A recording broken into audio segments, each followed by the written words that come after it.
நீங்க பொன்ராஜையா மேல கமிஷனர் அலுவலகத்துல மனு கொடுக்க போனீங்கல்ல, புகார் அளிக்க போன, அதுக்கு தகுதியும் நேர்மையும் உங்களுக்கு இருந்திருக்கும்.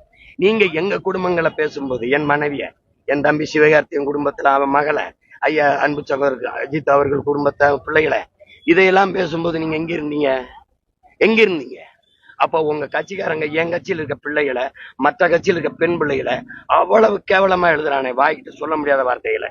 நீ எல்லாத்தையும் சேர்த்து நான் எடுத்துக்கிட்டேன், மொத்தமா இவ்வளவு இருக்கும் எடுத்துக்கிட்டு நான் இதே கமிஷனர் அலுவலகத்துல உங்க மேல புகார் கொடுத்தா அப்படி இருக்கும்?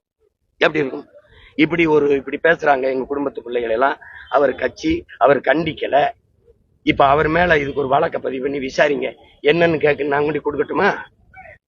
உங்களால செத்தவனுக்கே நீ போய் பார்க்கல. இப்ப அண்மையில தஞ்சாவூர் நடந்தது, ஒருத்தன் செத்து போயிட்டான். என் கட்சி பிள்ளை போய் மருத்துவமனையில பார்த்து, என் கட்சி பிள்ளை போய் சாவுல நிக்குது. உன் கட்சிக்காரன் கூட போய் நிக்கலையே. உங்க விஜய் உயிரென வர்றேங்கிற